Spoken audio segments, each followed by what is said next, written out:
Hello, all you wonderful people. Today we will be continuing the reading of The Demon King.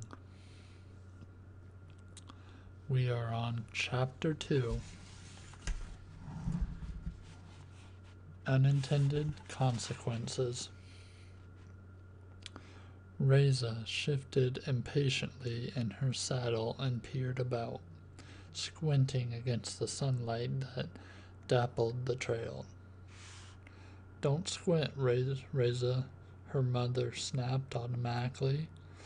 It was one of a collection of phrases that stood in for conversation with the queen, including "sit up straight" and "where do you think you're going," along with the all-purpose "Reza Anna Marana." So Reza shaded her eyes instead, searching the surrounding woods. "Let's go," she said. "They were supposed to meet us here half an hour ago. If they can't be on time, I say we leave them behind. The day is wasting." Lord Gavin Bayer nudged his horse closer and put his hand on Switcher's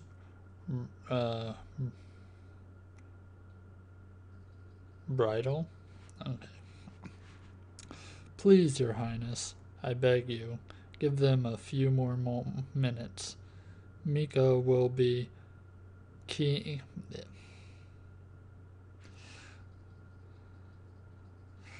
Mika will be nearly disappointed if he misses the hunt. He's been looking forward to it all week." The handsome high wizard smiled at her with the exaggerated charm adults use on children when there are other adults around. "Mika's been looking forward to the hunt," Reza thought. "Not nearly as much as I have. He's able to come and go as he pleases." "He's probably still angry about last night," she thought. "That's why he's making us wait. He's not used to anyone saying no to him." Reza kneed Switcher, and the mare tossed her head. Reza kneed Switcher, and the mare tossed her head. Breaking the wizard's grip, Switcher snorted, shying at the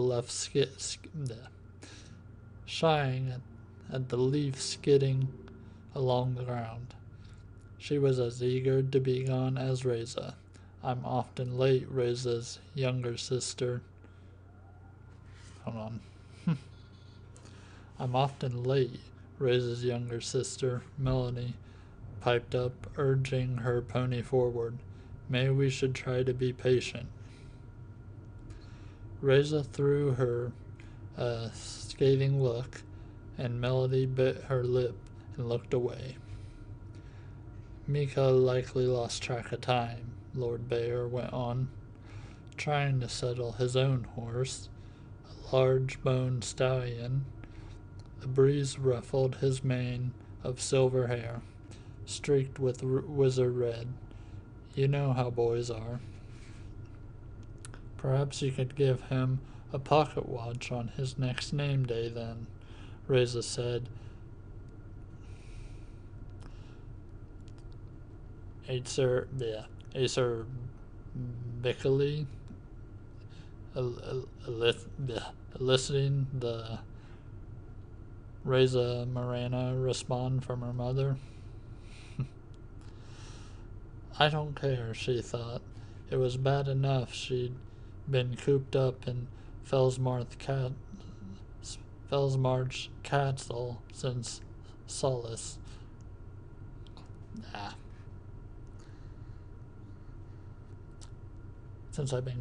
Since she'd been cooped up in Fellsmarsh Castle since Solicited, closed with tutors and overburdened with 3 years' worth of catch-up lessons on useless topics. For instance, a lady can converse with anyone of any age or station. At table, a hostess is responsible for assuring that everyone participate in conversation. She should direct the conversation away from politics and other diverse subjects and be prepared with alternative topics should the need arise. If a lady should do this, Reza wondered, should a man do the same? Is he required to?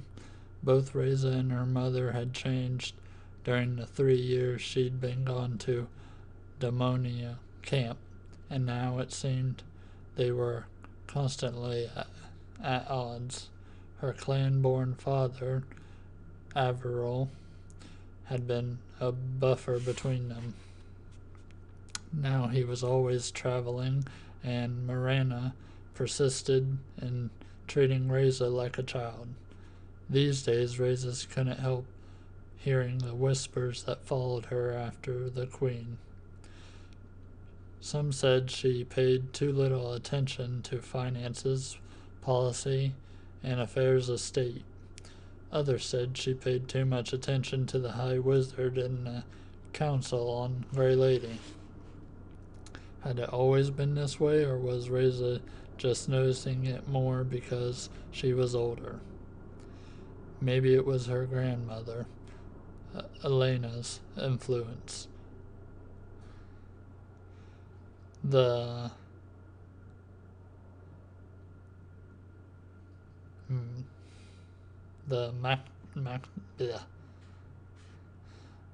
elder of Damonia camp was full of opinions about Vale politics and the growing influence of wizards, and she had never hesitated to express them during Reza's 3 years with her father's family. After the relative freedom of Damonia camp, Reza found it a misery to force her feet into the pinchy shoes and elaborate stockings favored at court, and to sweat and itch under the ruffled, girlish dresses her mother chose for her. She was nearly 16, nearly grown, but most days Reza resembled a tiered wedding cake on 2 legs. Not today. Today she pulled on her tunic and leggings and clan-made boots, layering her hip-length riding coat over all. She slung her bow over her shoulder and slid a quiver of arrows into the boot attached to her saddle. When she led Switcher from the stables, Lord Bayer had run his eyes over her and glanced at the Queen to assess her reaction. Reza's mother tightened her lips and let go a great sigh, but apparently decided it was too late to force her daughter back inside to change clothes. Melanie, of course, mirrored their mother in her tailored riding jacket and long, divided riding skirt, a froth of petticoats cascading over her boots. Melanie was the image of their mother. She inherited Marana's blonde hair, her creamy pale complexion, and looked to grow as tall or taller. Reza favored her father's side, with her dark hair, green eyes, and small frame. So here they were, dressed and eager for the hunt on a fine sunny day, and it was being squandered waiting for the tardy Mika Bayer and his cousins. Mika was a daring horseman and aggressive competitive hunter. Though he was just 16, his dark, dangerous good looks had half the girls at courts swooning over him. Since her return to Fellsmarsh, He'd courted her with a flattering intensity she found hard to resist. The fact that their romance was forbidden made it all the more appealing. Fellsmarsh Castle was full of eyes and ears, but they still found places to meet unsupervised. Mika's kisses were intoxicating, and his embraces made her head swim. It was more than that, though. He had a savage, cynical wit that picked apart the society that had birthed the two of them. He made her laugh, and little did these days. Rayson knew that a flirtation with Mika Bayer was risky, but it was a way of rebelling against her mother and the constraints of court life.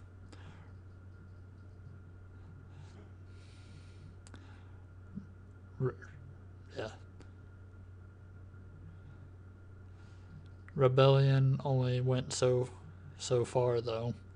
She was not empty-headed. Missy Hakum, ready to trade her virtue for a bit of bad poetry and a kiss on the ear. Impatient was not Mika Bayer's long suit, hence their dispute the previous night. She'd looked forward to hunting with him, but she wasn't willing to wait forever. Time and opportunity were leaking away, the story of her life. Captain Adon Bryn and a triple of soldiers were mounted up and ready too. Conversing quietly amongst themselves, Bryn was the captain of the Queen's Guards, the latest in the long line of Bryns in that position. He'd insisted on providing escort on the day's hunt, over Lord Bayer's objections. Now Bryn called over to them. "Shall I send one of my men after the boys, Your Majesty?" he asked. "You could all go if it was up to me, Captain Bryn," Lord Bayer drawled. "Queen Marana and the princesses will be perfectly safe. There is no need for you and your men to drag after us like the overlong tail of a kite. The clans may be savage and unpredictable, but they're unlikely to try anything with me along." He fingers the amulet that hung around his neck in case Bryn had missed the point. The High Wizard always enunciated his words slowly and distinctly when he spoke to Captain Bryn, as if Bryn were a half-wit. Bryn met the wizard's eyes unapologetically, his wind-burned face impassive. "That may be, but it's not the clans I'm worried about." "Well, obviously," Bayer smiled thinly, "when you and the royal consort have repeatedly delivered young Princess Reza right into their hands." Distaste flickered over his face. That was another thing that annoyed Reza. Lord Bayer never used her father's name. He called Avril Lightfoot Domania the royal consort, as if it were an appointed office that anyone could hold. Many in the Vale atrocity despised Reza's father because he was a clan traitor who made a marriage many of them wanted for themselves. But in fact, the Queen of the Fells had not married lately.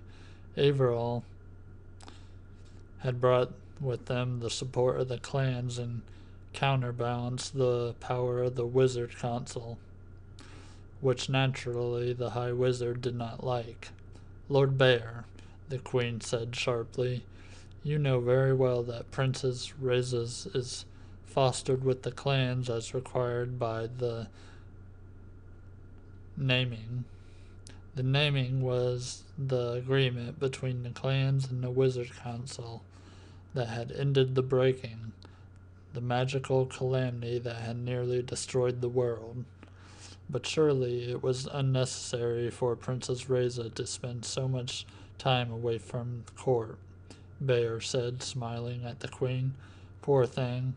Think of all the dances and pageants and parties she's missed, and stitchery and elocution classes.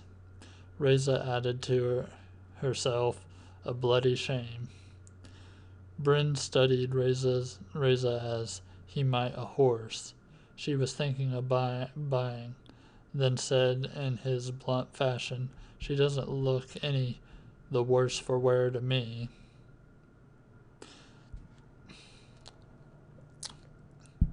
Hang on. Let me retry that. Bryn studied Reza's as he might a horse he was thinking of buying, and said in his blunt fashion, she doesn't look any the worse for wear to me, as she rides like a demonial warrior. That was high praise coming from Bryn. Reza sat up a little straighter. Queen Marina put her hand on Bryn's arm. Do you really think it's so dangerous, Edon? She was always eager to bring an agreement to a close as quickly as possible, even if it meant throwing a bandage over a boil. Bryn looked down at the queen's hand on his arm, then up to her face. His craggy features softened a fraction. Your Majesty, I know how much you love the hunt. If it comes to following the herd into the mountains, Lord Bear will be unable to accompany you. The borderlands are full of refugees. When a man's family is starving, he'll do whatever it takes to get them fed. There's armies of mercenaries traveling through, heading to and from the Ardennes wars. The Queen of the Fells would be a valuable prize. Is that all you're worried about, Captain Bryn? Bayer retorted, eyes narrowed. Bryn didn't blink. Is there something else I should be worried about, my lord? Something you'd like to tell me? Perhaps we should go on, Queen Marana said.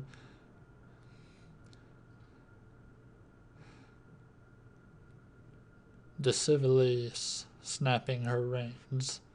Mika and the others should have no difficulty catching us up. Lord Bayer nodded stiffly.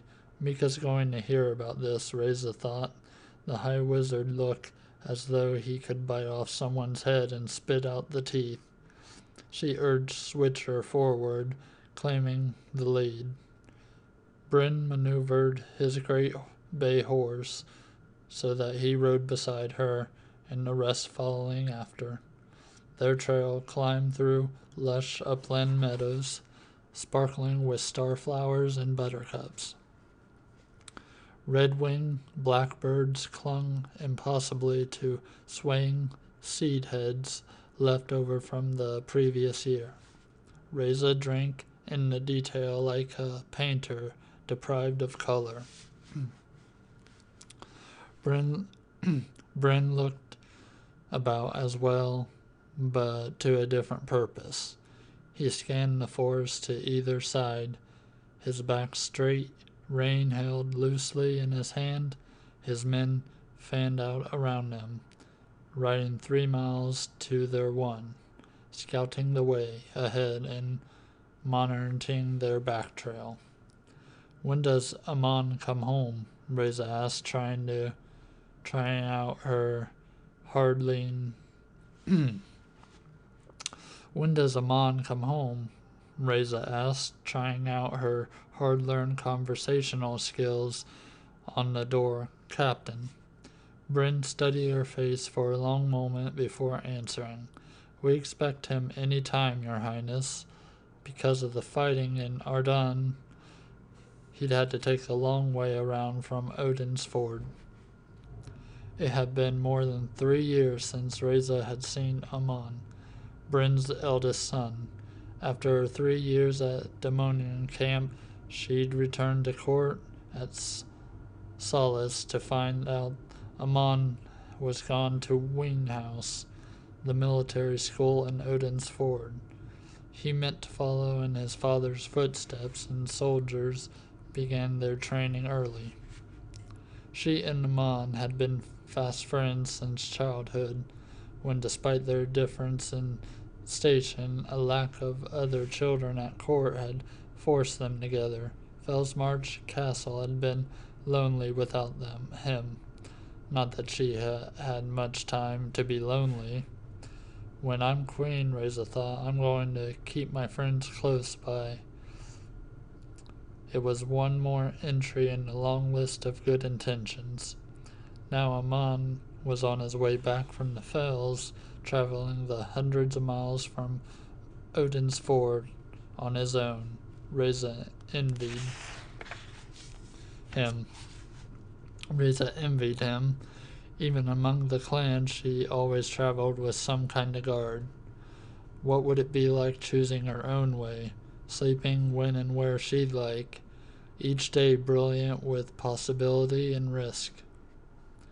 The hunting party turned west, following a trail that stitched its way along the side of the valley.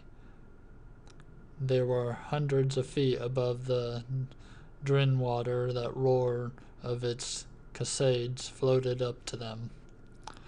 They passed through a narrow canyon, and it grew noticeably cooler as the stone wall closed in on either side of them. Reza shivered, feeling a twinge of worry, a vibration in her bones, as if the rich web of life around her had been plucked by unseen fingers. Switcher snorted and tossed her head back, nearly ripping the reins from Reza's hands. The gloom on either side of the trailer seemed to consolence into gray shadows looping along her, their bodies compressing and extending. Gray wolves, the symbol of her house. Reza caught a glimpse of narrow, limping heads and amber eyes, tongues lolling over razor-sharp teeth, and then they disappeared. Wolves were said to appear in the blooded queens. Wolves were said to appear to the blooded queens at turning points, times of danger and opportunity. They had never appeared to Reza before, which wasn't surprising since she was not yet queen. She glanced back at her mother, who was laughing at something Lord Bayer had said. The queen hadn't seemed to notice anything unusual. Had Reza been riding out from Daemonia with her clan friends? Had taken her premonition as an omen, poking and prodding at it like a snake in the dirt, studying over its possible meaning.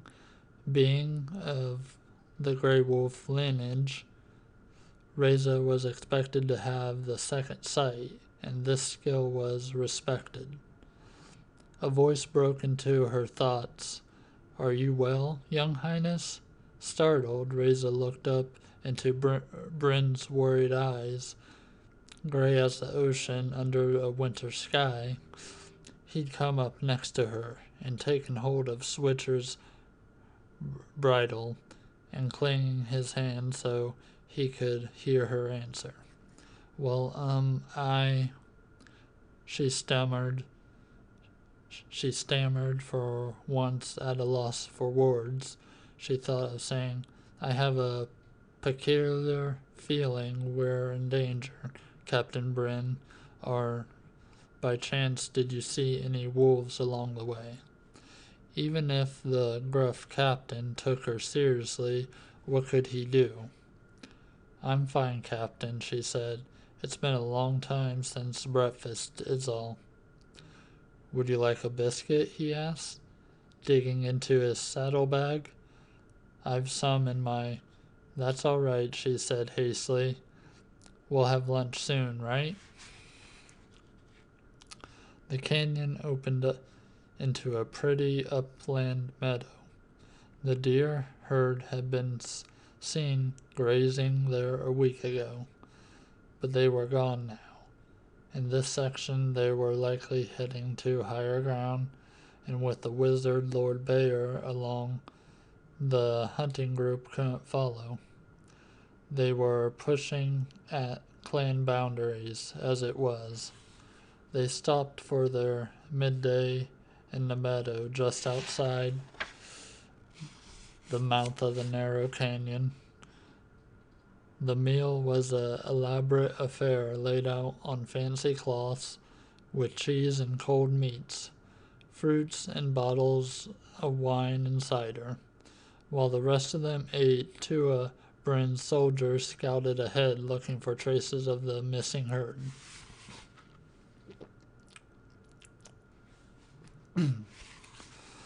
Reza had little appetite. She sat, arms wrapped around her knees, still unable to shake the feeling of disquiet that pressed down upon her, pinning her to the ground. It was just noon, but the day seemed to darken, and the sunlight and shadow that dappled the ground dissolved away. Gray shapes prowled the gloom, returning each time she blinked them away. She peered up through the leafy canopy overhead.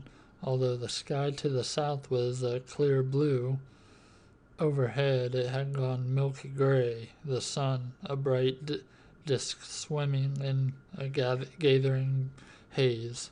Reza sniffed the air, her nose stung with the scent of burning leaves. Is something burning? She asked. She asked nobody in particular.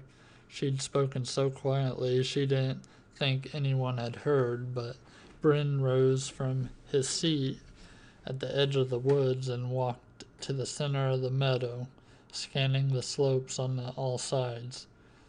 Frowning, he gazed at the sky for a long moment, then looked over at the horses.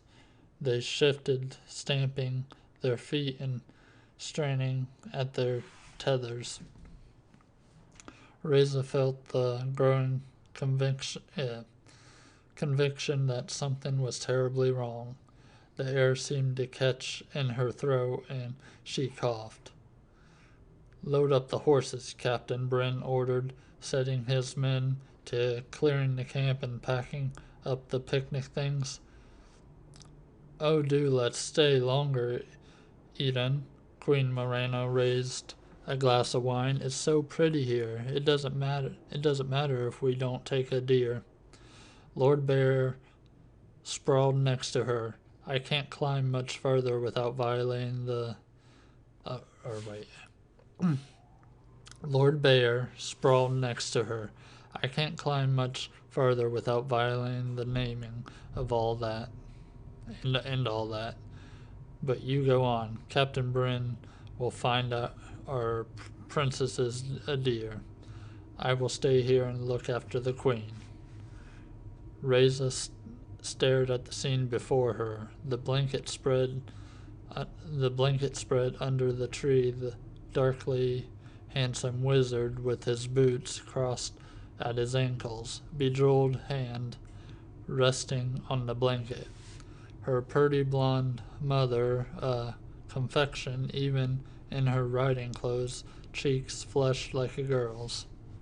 It reminded Reza of a painting in galleries at home, a frozen moment that left you wondering about what had happened before and what would happen after.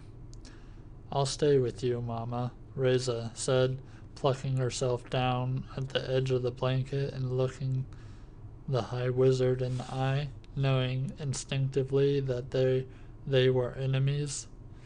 Wishing her father didn't spend so much time away, Bryn's soldiers had continued to load the increasingly restive horses, though it wasn't easy. Now the tall captain came, and soon over them. Your Grace, I think would best go back. There's a fire close by, and it's heading this way. A fire? Lord Bayer said. He scooped up a handful of damp leaves, crushed it in his gloved palm, and let the soggy mass drop. How is that possible? I don't know, Lord Bayer. I don't know, Lord Bayer, Bryn said doggedly. It doesn't make sense, but there is one, and it's upslope from us, on Helena. I've seen them come down on people before. They can get out of harm's way. But that's only in late summer, Queen Morena said. Not early spring. Exactly, Lord Bayer rolled his eyes. You're an alarmist, Bryn. Queen Morena touched Bayer's arm, looking anxiously from him to Bryn. I do smell smoke, Gavin. Perhaps we should listen to the captain. While they talked, a sullen dusk had fallen over the meadows. An odd wind sprang up, blowing up slope, carrying the smoke away from them, like some hidden beast inhaling. Reza scrambled to her feet and walked into the clearing, looking back towards Helena. As she watched, a dense purplish cloud billow skyward from the ridge above, underlit by orange and green fire. A whirl of flame rose from the ground, a fire tornado 60 feet tall. She could hear it now too. The pinch pine snapping in the heat, the throaty roar of an inferno. It was like one of those dreams where you try to scream and it takes several tries to make a sound. Captain Bryn. Her voice seemed small against the howl of the fire. She pointed. It is a fire, look. Just then a dozen deer exploded from the trees, bounded across the meadows, and raced into the canyon, oblivious to the would-be hunters in their path. Immediately after, Reza heard the pounding of hooves, and 3 riders burst into the meadow from the direction the deer had come. Their horses were lathered in wild eyes, the riders only a little less so. It's coming, right behind us, a wildfire, run, shouted the rider in the lead, and it took Reza a moment to recognize cool, sardonic Mika Bayer. Behind that smudged face, it was the missing Mika and his cousins, Arcada and Memphis Mander. By now everyone was up the picnic. But by now everyone was up, the picnic forgotten. Mika? Lord Bayer blinked at his own son. What did you? Reza had never seen the High Wizard so inarticulate. We were on our way up to meet you and saw the fire, Mika gasped, his pale face under the dirt. His hair... let me retry this. We were on our way up to meet you and saw the fire. Mika gasped, his face pale under the dirt, his hair hanging in dank strands. There were deep cuts on his hands and what looked to be a nasty burn on his right arm. We we tried to fight it, but Bryn led Queen Morana's horse Spirit over to her side. Your Majesty, quickly now, holding firmly to Spirit's bridle. With one hand he scooped the queen one-armed into the saddle. Careful, he thought. Sit tight, she's spooked. Reza squirmed up onto Switcher's back, murmuring reassurance,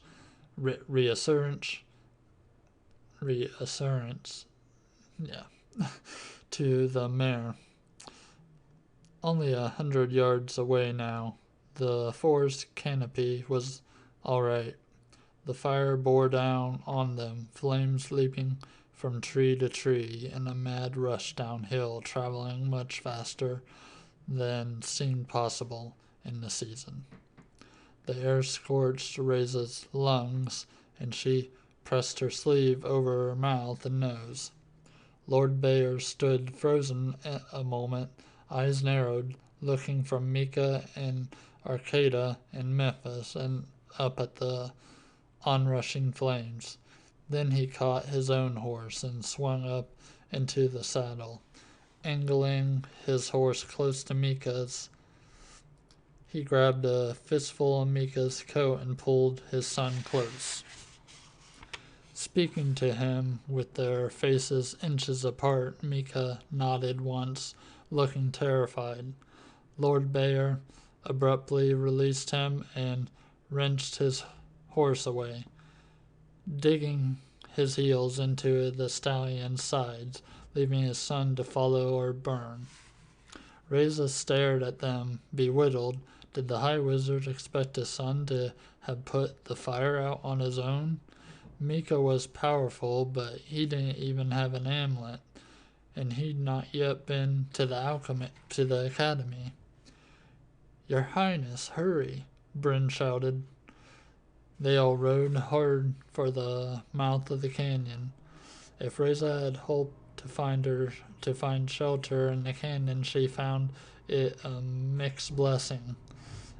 Embers were no longer falling on their heads, but a blistering hot wind roared between the walls, so thick with smoke she couldn't see the horse in front of her. It seemed to muffle sound, though she could hear people coughing and choking ahead of and behind her. The way was so narrow that at least they couldn't get lost, but she'd worried they'd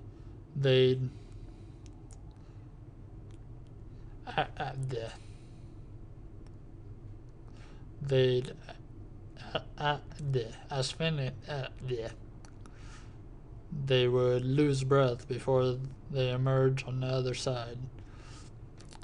Bryn rode up next to her again.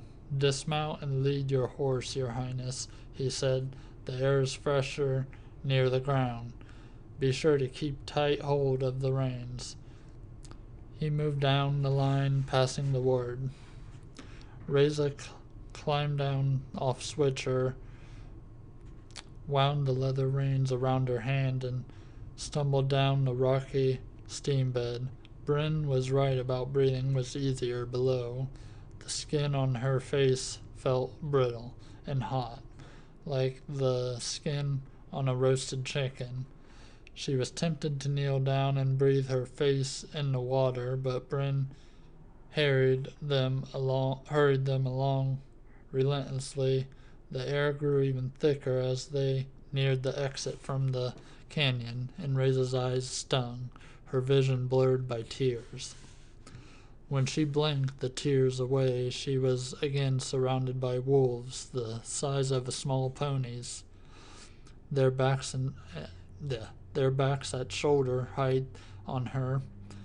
They crowded in around her, snapping and growling, their wild scent competing with the stench of the smoke, their stiff-guard hairs brushing her skin, pressing against her legs as if to force her from the trail.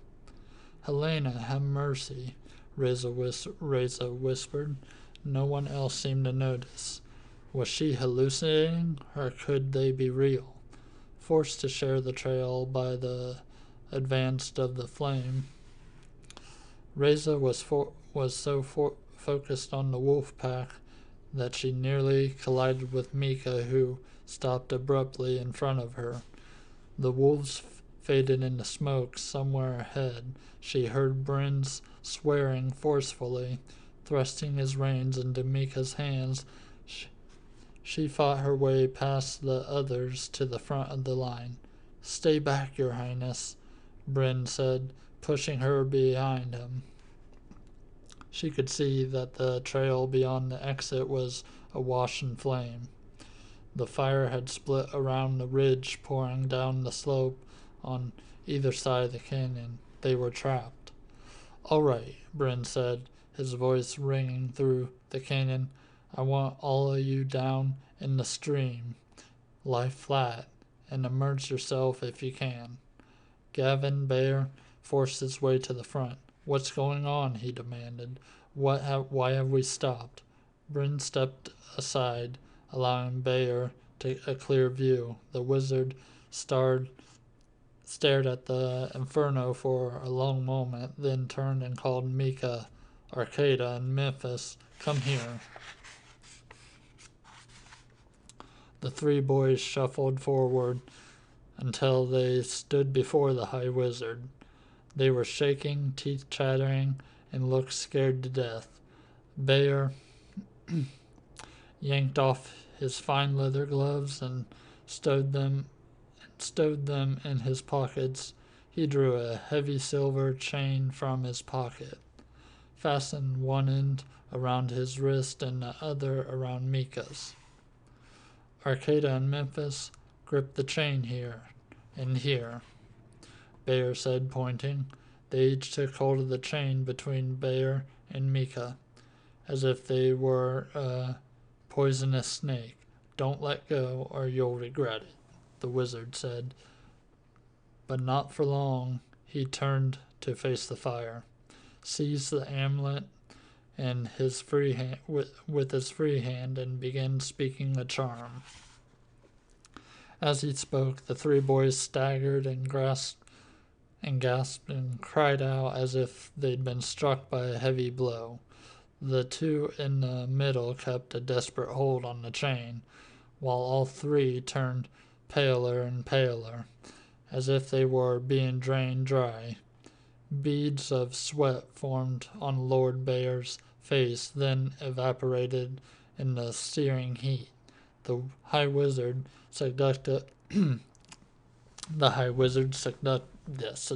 voice wound over and through the roar of the fire, the crackle and hiss of exploding trees, and the boys labored breathing.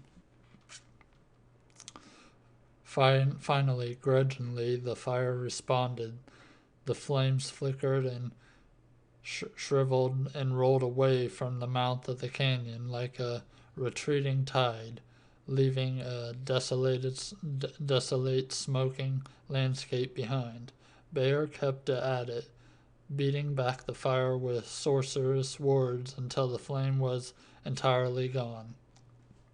Though it still looked as dark as the end of the world, he slid his chain from his wrist and made one final gesture. The skies opened up and rain came pouring down, hissing as it struck the hot earth. There followed a communal release of held breath, and a smuttering of odd applause, like marionettes cut loose by the puppeteer. Mika and his cousins collapsed to the ground and lay still. Reza knelt next to Mika and rested her palm on his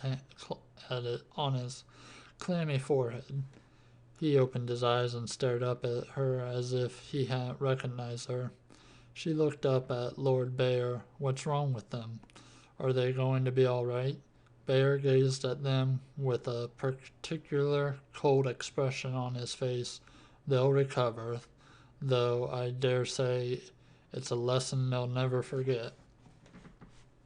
Reza tried to imagine her own father thrusting her into the middle of a spell casting with no preparation or explanation and couldn't. But then he wasn't a wizard.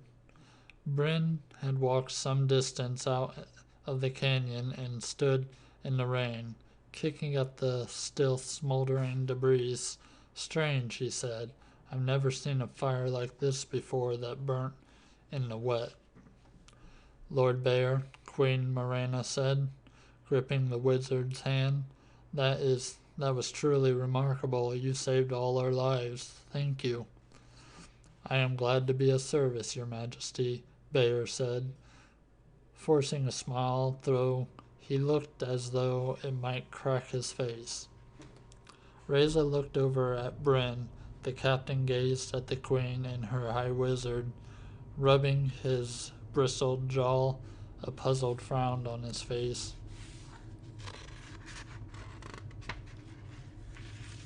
And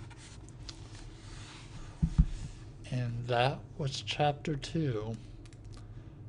We will continue on in the next video. Thank you guys for watching. Have a great day.